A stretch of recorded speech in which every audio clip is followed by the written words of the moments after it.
ജയശ്രീക്ക് വായനയൊക്കെ ഉണ്ടോ? ഇത്തിരി വായനയൊക്കെ ഉണ്ട്. വായിക്കാൻ വല്ലതും ഉണ്ടോ എന്ന് അമ്മാവനോട് ചോദിച്ചപ്പോ MD-യുടെ നാലുകെട്ടും ചന്തുമേനന്റെ ഇന്ത്യയിലേക്കാ തന്നത്. അമ്മാവന് വായനയും കുറച്ച് ഗ്രന്ഥശേഖരണവും ഉണ്ട്. ആശാൻ അല്പം ശ്ലോക എഴുത്തും കൂടി ഉണ്ട്. അമ്മാവന് കവിത എഴുത്തുണ്ടോ? പിന്നെ ഉറപ്പായിട്ടുണ്ട്. വല്ലതും പ്രസിദ്ധീകരിച്ചിട്ടുണ്ടോ? എവിടെന്ന്? അങ്ങനെ ഡയറിയിൽ ചുമ്മാ എഴുതിക്കൂട്ടും, അത്ര തന്നെ. ബാക്കി കഥകളൊക്കെ നമുക്ക് നാളെ സംസാരിക്കാം.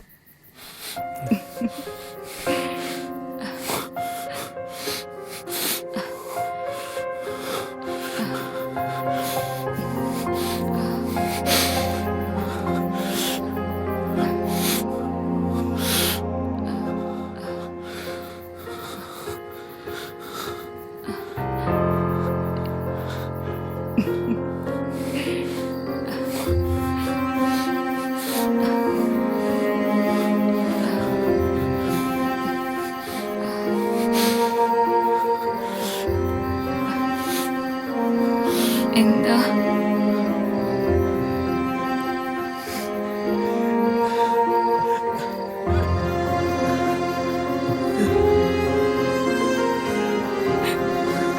എന്താ വിഷ്ണുവേട്ടാ?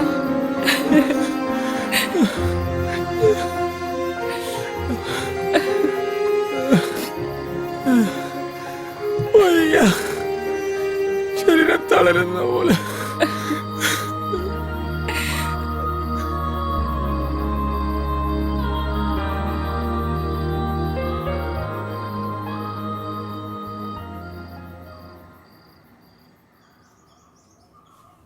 ഞാൻ ഇനി എന്ത് ചെയ്യും?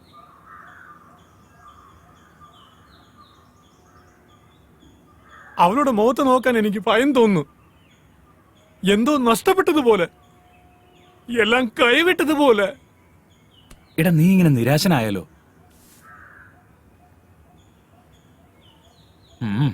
പറഞ്ഞത് നോക്കിയാ പരിഹാരമുണ്ട്. നേരോ? എടാ, വയാഗ്ര പോലുള്ള ഇംഗ്ലീഷ് മരുന്നുകൾ കഴിച്ചാൽ സൈഡ് എഫക്റ്റ് ഉണ്ടാവും. അതുകൊണ്ട് നമുക്ക് ആയുർവേദം കഴിച്ചാലോ? അതാവുമ്പോ സൈഡ് എഫക്റ്റ് ഇല്ലല്ലോ. അതിന് പറ്റിയൊരു വൈദ്യനുണ്ട്, ഒന്ന് ട്രൈ ചെയ്തല്ലോ. അയാൾ എവിടെയുണ്ട്? അത് കോട്ടയത്തിനടുത്ത് ചൂട്ടുവേലി എന്നൊരു ഗ്രാമത്തിൽ. ചൂട്ടുവേലിയോ? എടാ, അവിടെയാണ് പഴയ സിനിമാ നടൻ ജോസ് പ്രകാശ് ജനിച്ചു വളർന്നത്. ആ വൈദ്യന്റെ പേര് PS ശാന്താമണി. ഈ കാര്യത്തിലൊക്കെ പുള്ളി ബെസ്റ്റാ. എങ്കിൽ നമുക്ക് ഇപ്പൊ തന്നെ അങ്ങോട്ട് പോവാം. എന്നാ പോ.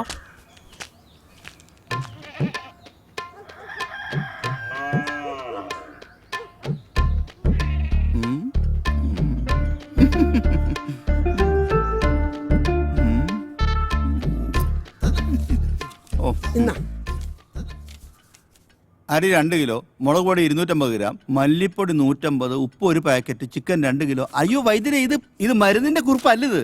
അതെനിക്കറിയാന്നേ. ഇത് പിടിച്ചേ നീ. എടാ കൊച്ചേ, നാരായണന്റെ കടയിൽ നിന്ന് ഇന്ന് വൈകുന്നേരം മേടിക്കുന്ന സാധനങ്ങളുടെ ലിസ്റ്റാടാ അത്. അതിന് കാശ് തന്നില്ലല്ലോ. എടാ കൊച്ചേ, നാരായണന് മൂലക്കുരുവിന്റെ അസുഖമുണ്ട്. കഷായവും ലേഹ്യമൊക്കെ കൊടുത്ത് ഞാൻ ആ കാശ് വസൂലാക്കിക്കാം. നിനക്ക് വല്ല വിരോധമുണ്ടോ? എനിക്ക് ഒരു വിരോധവും ഇല്ല. നാരായണന്റെ ഒരു ഗതികേട്. എന്താ നീ പറഞ്ഞേ? അതല്ല, ഈ ശത്രുക്കൾക്ക് പോലും മൂലക്കൊരു വരല്ലേ എന്ന് പ്രാർത്ഥിച്ചതാ. നിനക്ക് വരാണ്ട് നോക്കിക്കോ. എന്ത് പറ്റി? കുട്ടി ഓറഞ്ച് തിന്നുകയായിരുന്നു. അല്ലി മണത്തപ്പോ ഒരു കുരു മൂക്കിപ്പോയി. ഓ, ഒന്നാണോ അതിൽ കൂടുതലുണ്ടോ? അതറിയത്തില്ല. മോനെ, മേൽപോട്ട് വലിക്കൂ. മേപ്പോട്ട് മേപ്പോട്ട്. അങ്ങനെ തന്നെ കീഴ്പോട്ട് വലിക്കൂ. കീഴ്പോട്ട് വലിക്കൂ. അങ്ങനെ പല പ്രാവശ്യം ചെയ്യും. മേപ്പോട്ട് കീഴ്പോട്ട്. മേപ്പോട്ട് കീഴ്പോട്ട്. മേപ്പോട്ട് കീഴ്പോട്ട്.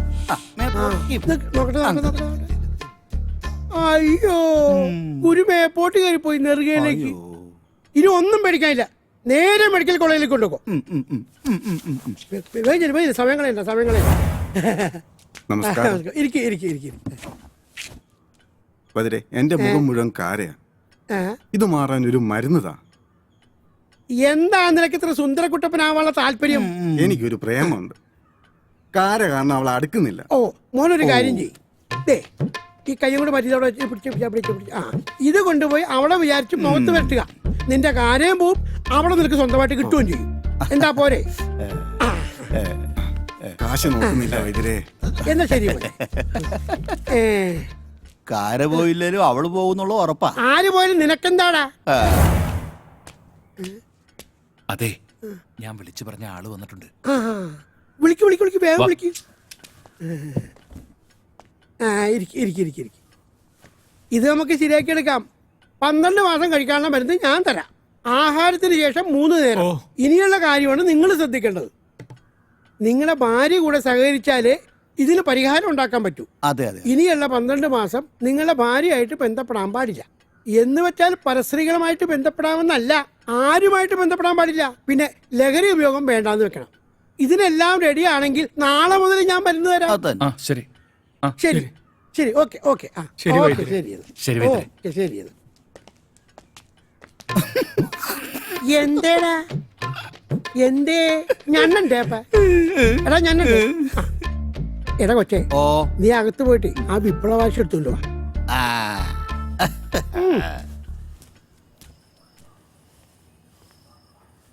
നല്ല അനുസരണയുള്ള കുട്ടിയെ പോലെ വൈദ്യര് പറഞ്ഞ കാര്യം ചേട്ടനെ ഉൾക്കൊള്ളണം. ചേട്ടന് സങ്കടമാണെന്ന് എനിക്കറിയാം. നമ്മൾ തുല്യ ദുഃഖിതരല്ലേ? എങ്കിൽ നാളെ തന്നെ ഞാൻ ബോംബെക്ക് പോകുന്നു. 3 മാസത്തിലൊരിക്കൽ വരാം. കരയാതെ ജയശ്രീ.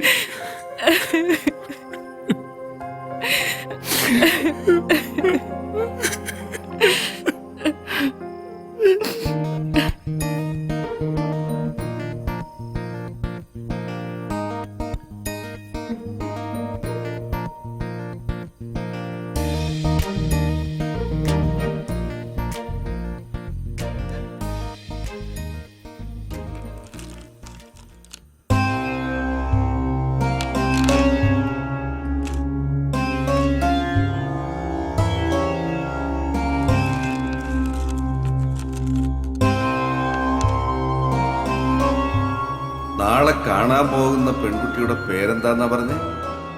ജയശ്രീ തമ്പുരാട്ടി, നിലമ്പൂർ തിരുവല്ലം കോവിലകം. ഒരു മുജ്ജന്മ ബന്ധം കാണുന്നു. മുജ്ജന്മ ബന്ധം? ആ, മുജ്ജന്മ ബന്ധം. അതിൽ ഭയപ്പെടേണ്ട കാര്യമില്ല. കൂടുമാറ്റം എന്ന് പറയും. കണക്കിൽ അത്രയ്ക്കൊരു സൂചന കാണുന്നു. അതൊന്ന് സൂചിപ്പിച്ചെന്നേ ഉള്ളൂ. അതിന് ദോഷം വല്ലതും? ദോഷമുണ്ട്, അതിന് പ്രതിവിധിയുമുണ്ട്. വിഷ്ണുവിൻ്റെയും ഭദ്രന്റെയും പേരിൽ ഒരു ഹോമം നടത്തണം. ദോഷങ്ങളെല്ലാം മാറും. എങ്കിലും സൂക്ഷിക്കണം. ബേസിക്കലി ഞങ്ങൾ ആലപ്പുഴക്കാരാ. ജെസ്സിയുടെ മമ്മ നേരത്തെ പോയി, ഇവളുടെ 5ാമത്തെ വയസ്സിൽ. വിഷ്ണുവിന്റെ ഡേറ്റ് ഓഫ് ബർത്ത് എന്നാ? 1990 ഓഗസ്റ്റ് 5. ജയശ്രീയുടെ date of birth 1993 December 23 5 PM. 5 PM. എൻ്റെ ജെസ്സി മരിച്ച അതേ ദിവസം, അതേ സമയം. ഇവൾ എൻ്റെ ജെസ്സിയാണോ?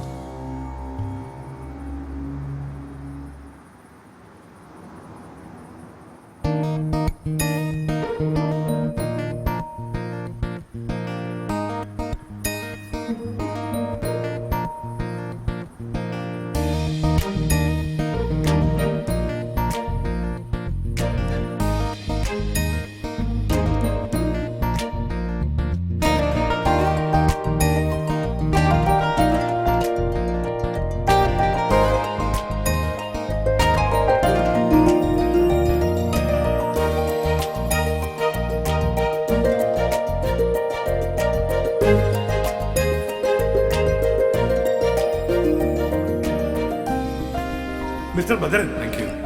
ദാ പെണ്ണിനൊന്ന് കണ്ടോളൂ.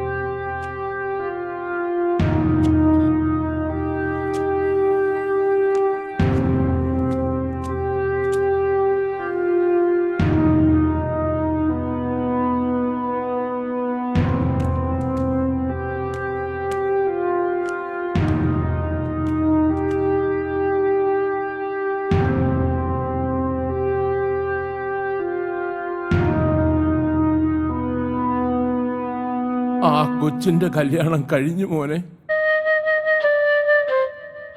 അമ്പലപ്പുഴക്കാരനാ ചെറുക്കൻ. അവൾക്ക് വേണ്ടി നീ എന്തെല്ലാം സഹിച്ചു മോനെ.